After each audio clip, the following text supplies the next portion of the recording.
Assalamualaikum warahmatullahi wabarakatuh. Sahabat seiman yang dirahmati Allah, pada kesempatan kali ini akan menguak siapakah Wali Songo itu. Apakah para wali Allah ini sejaman? Atau apakah para wali Allah ini ada kaitan saudara satu sama lainnya? Mari kita simak video ini sampai selesai.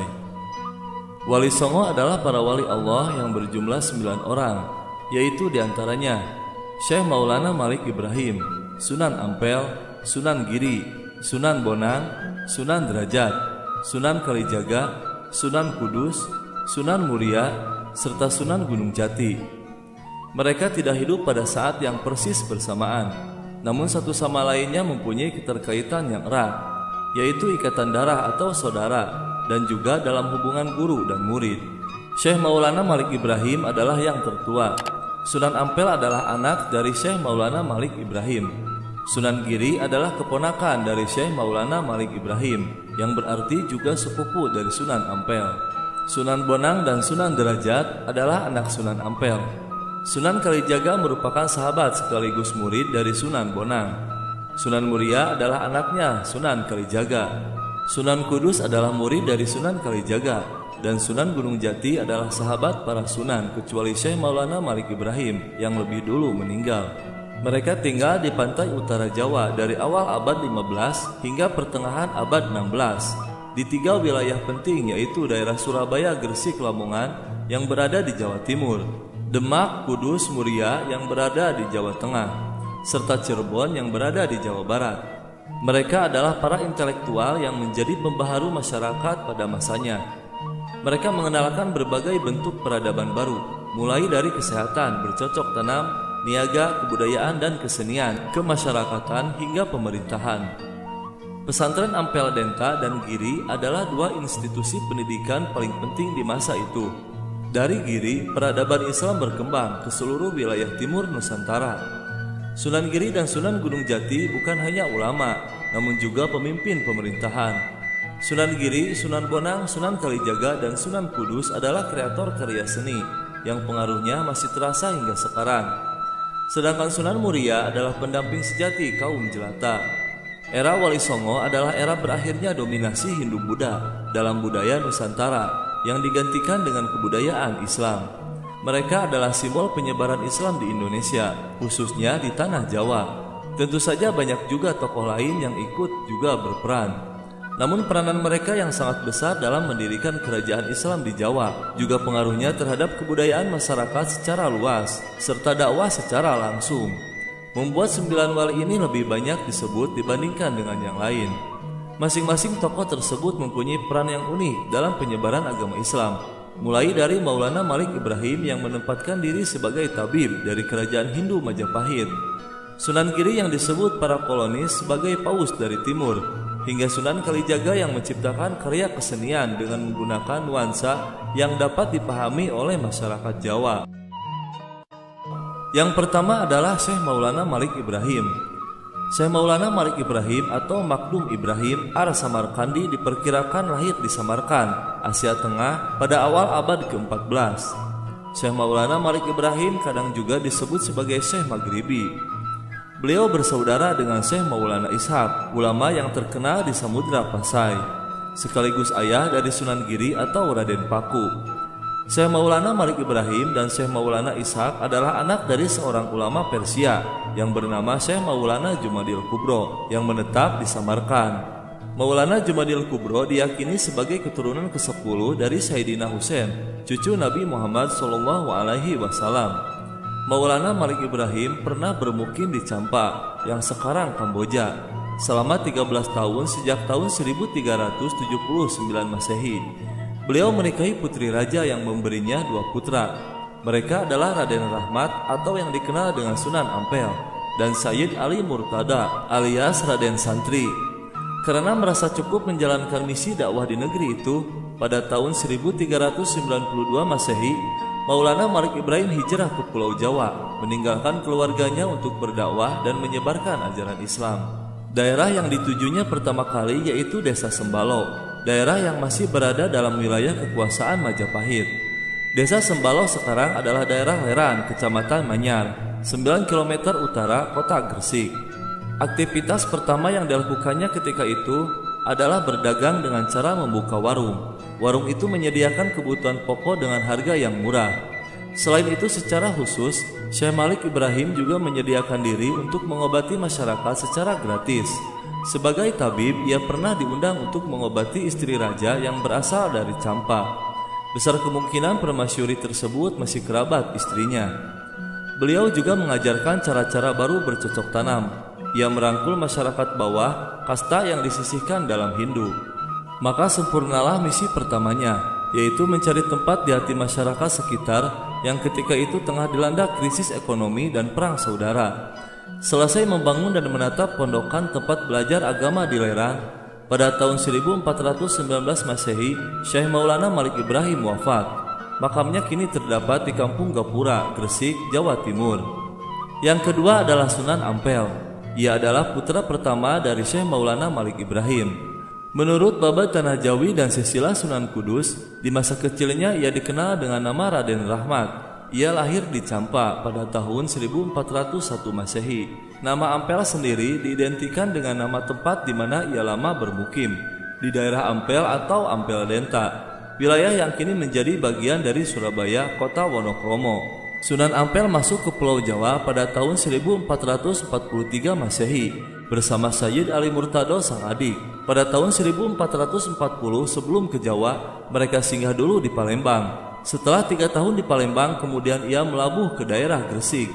Dilanjutkan pergi ke Majapahit menemui bibinya, seorang putri dari Campa yang bernama Dwarawati, yang dipersunting oleh salah seorang raja Majapahit, yaitu Prabu Sri Kertawijaya. Sunan Ampel menikah dengan putri seorang adipati di Tuban. Dari perkawinannya itu ia dikaruniai beberapa putra dan putri. Di antaranya yang menjadi penerusnya adalah Sunan Bonang dan Sunan Derajat. Ketika Kesultanan Demak hendak didirikan, Sunan Ampel turut membantu lahirnya kerajaan Islam pertama di Pulau Jawa itu. Ia juga yang menunjuk muridnya Raden Patah, putra dari Prabu Brawijaya V, Raja Majapahit, untuk menjadi Sultan Demak pada tahun 1475 Masehi. Di daerah Ampel Denta, daerah yang dihadiahkan Raja Majapahit, ia membangun dan mengembangkan sebuah pondok pesantren dan beliau merangkul masyarakat sekitarnya.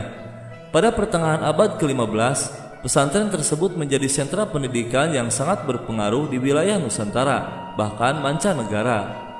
Di antara para santrinya adalah Sunan Giri dan Raden Patah. Para santri tersebut kemudian disebarkan untuk berdakwah ke berbagai pelosok Jawa dan Madura. Sunan Ampel adalah ahli fikih, namun pada santrinya ia hanya memberikan pengajaran sederhana yang menekankan pada penanaman akidah dan ibadah.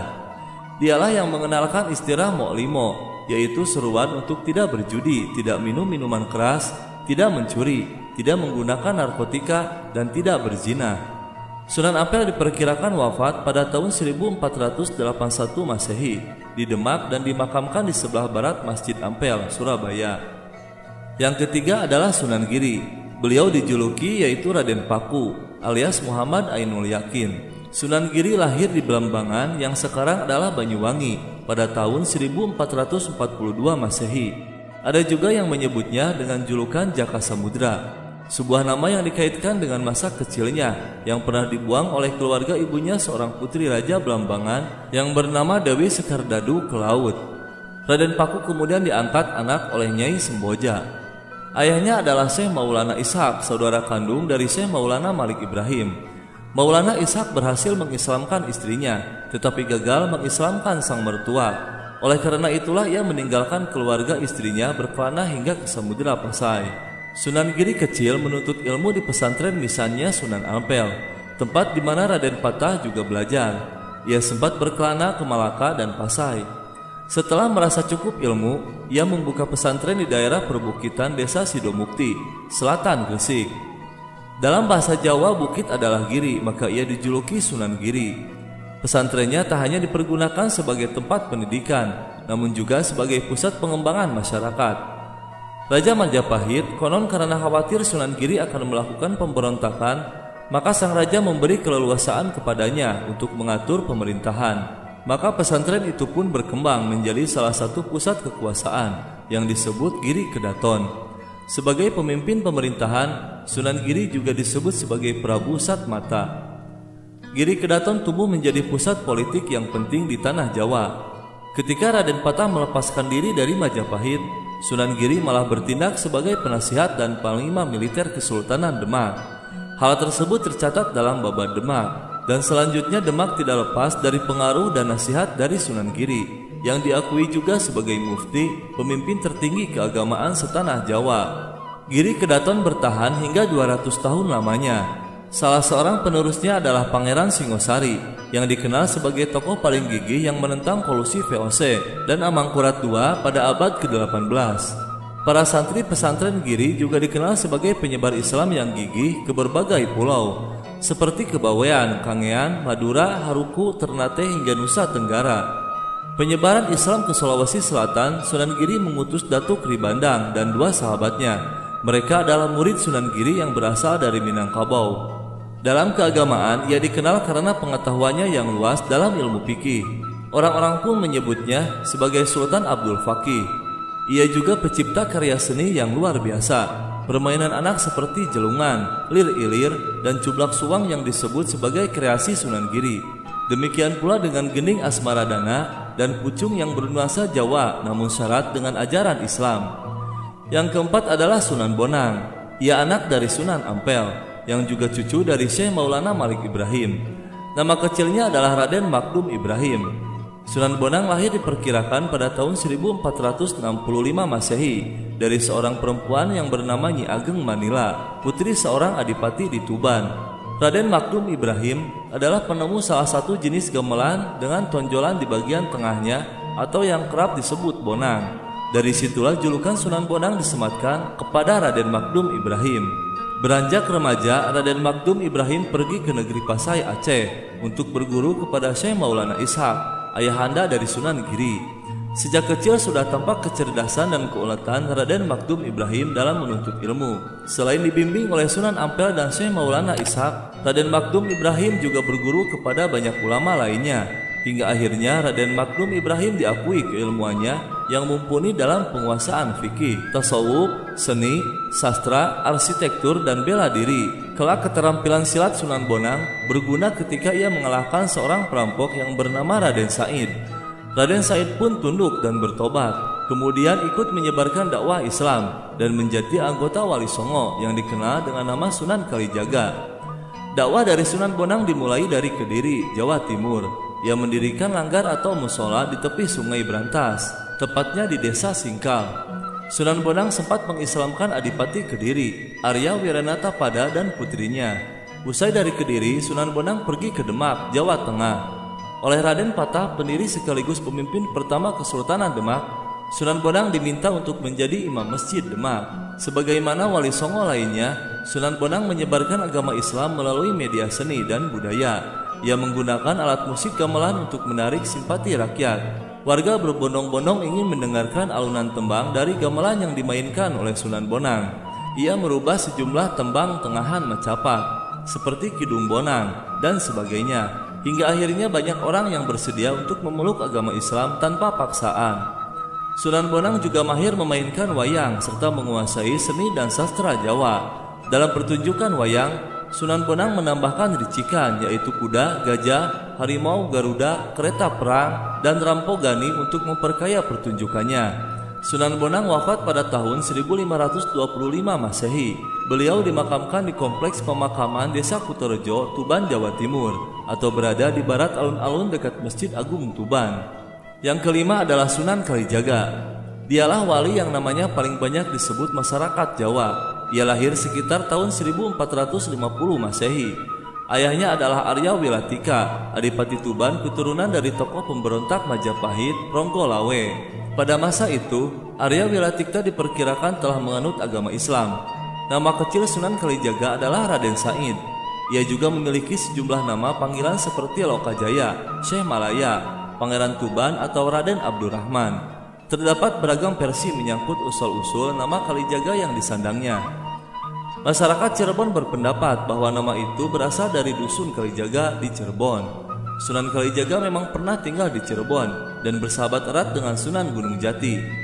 Kalangan Jawa mengaitkannya dengan kesukaan wali ini untuk berendam atau kungkum di sungai Kali atau Jaga Kali. Namun ada yang menyebut istilah itu berasal dari bahasa Arab, Qadli Zaka, yang menunjuk statusnya sebagai penghulu suci kesultanan. Usia dari Sunan Kalijaga diperkirakan mencapai lebih dari 100 tahun. Dengan demikian ia mengalami masa akhir kekuasaan Majapahit yang berakhir pada tahun 1478 Masehi, Kesultanan Demak, Kesultanan Cirebon dan Banten. Bahkan juga Kerajaan Pajang yang lahir pada tahun 1546 Masehi, serta awal kehadiran Kerajaan Mataram yang di bawah pimpinan Panembahan Senopati. Ia juga pula merancang pembangunan Masjid Agung Cirebon dan Masjid Agung Demak. Tiang tatal atau pecahan kayu yang merupakan salah satu dari tiang utama masjid adalah kreasi dari Sunan Kalijaga. Dalam berdakwah, ia punya pola yang hampir sama dengan sahabat dekatnya yaitu Sunan Bonang. Paham keagamaannya cenderung berbasis salaf bukan sufi. Ia juga memilih kesenian dan kebudayaannya sebagai sarana untuk berdakwah.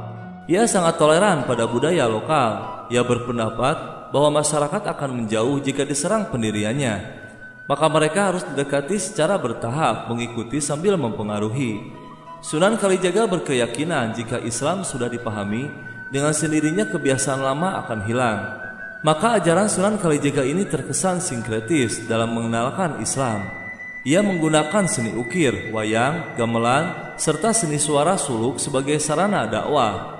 Dialah pencipta baju takwa, perayaan sekatenan, gerebek maulud, layang kalimasada, serta lakon wayang Petruk Jadi Raja. Pusat kota berupa keraton alun-alun dengan 2 beringin serta masjid diyakini sebagai karya dari Sunan Kalijaga. Metode dakwah tersebut sangat efektif. Sebagian besar adipati di Jawa memeluk Islam melalui Sunan Kalijaga.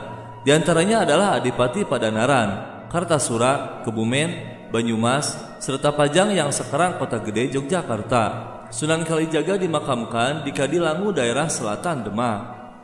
Yang keenam adalah Sunan Gunung Jati. Sunan Gunung Jati atau Syarif Hidayatullah diperkirakan lahir sekitar tahun 1448 Masehi. Ibunya adalah Nyai Rara Santang, putri dari Raja Pajajaran Raden Manah Rarasa atau yang dikenal dengan Prabu Siliwangi. Sedangkan ayahnya adalah Sultan Syarif Abdullah Maulana Huda, pembesar Mesir keturunan Bani Hashim dari Palestina. Syarif Hidayatullah mendalami ilmu agama sejak berusia 14 tahun dari para ulama Mesir.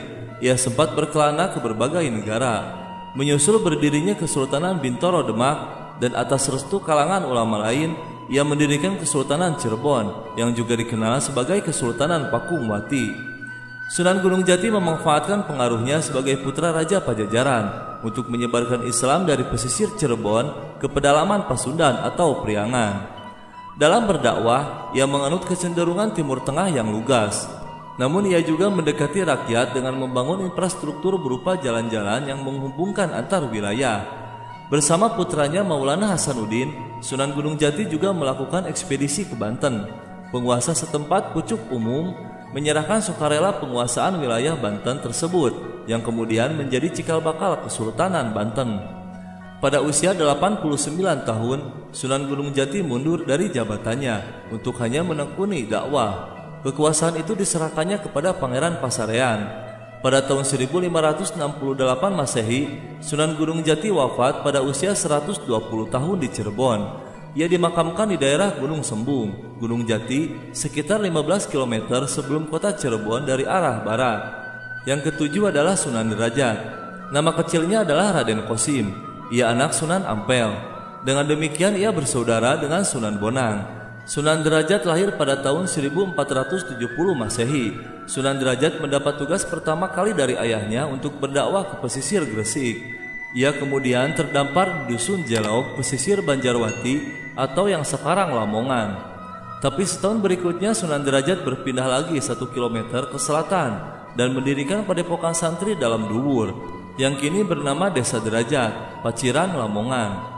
Dalam pengajaran tauhid dan akidah, Sunan Derajat mengambil cara ayahnya langsung dan tidak banyak mendekati budaya lokal. Meskipun demikian, cara penyampaiannya mengadaptasikan cara kesenian yang dilakukan oleh Sunan Muria, terutama seni suluk. Maka ia mengubah sejumlah suluk.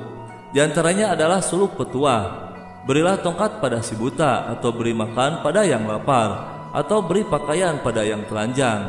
Sunan Derajat juga dikenal sebagai seorang bersahaja yang suka menolong. Di pondok pesantrennya ia banyak memelihara anak-anak yatim piatu dan fakir miskin. Yang kedelapan adalah Sunan Kudus. Nama kecilnya adalah Jafar Shadiq. Ia putra dari Sunan Mudung dan Syarifah, adik Sunan Bonang, anak Nyi Ageng Maloka.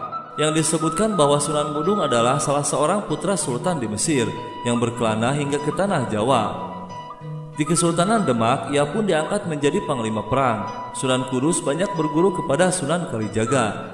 Kemudian ia berkelana ke berbagai daerah yang tandus di Jawa Tengah seperti Seragen, Simo, hingga Gunung Kidul.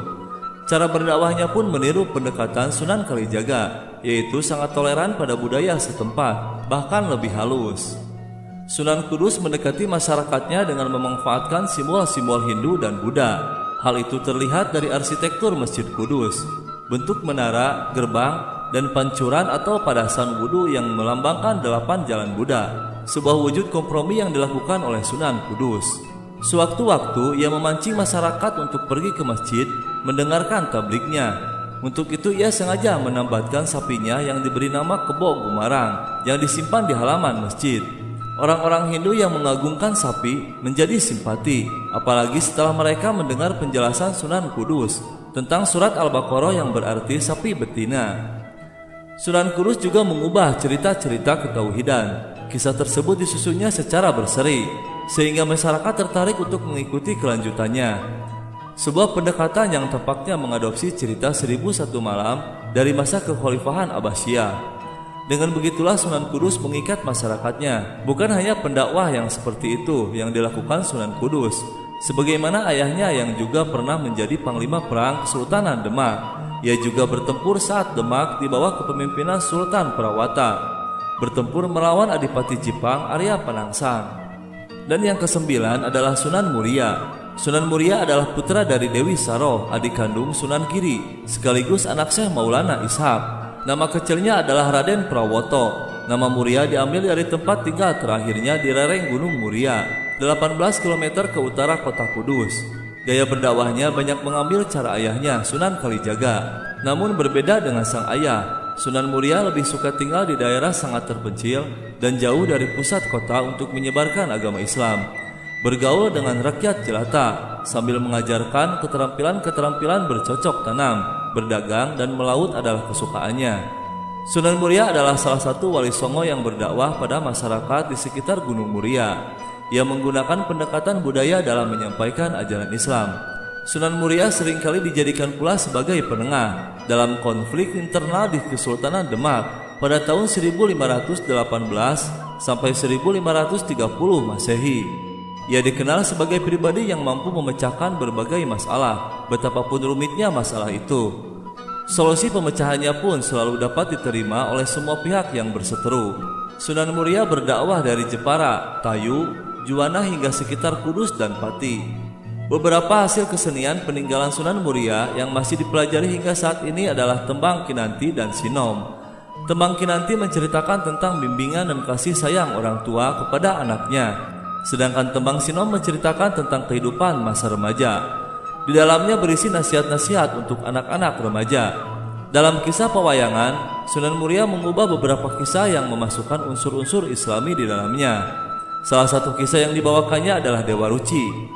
Teknik bercerita yang digunakan Sunan Muria membuat masyarakat dari kalangan pedagang, nelayan, pelaut hingga rakyat biasa mudah menerima ajarannya. Sunan Muria wafat sekitar pada tahun 1551 Masehi. Beliau dimakamkan di atas Gunung Muria. Demikianlah sejarah singkat dari Wali Sembilan atau Wali Songo. Semoga bermanfaat. Wassalamualaikum warahmatullahi wabarakatuh.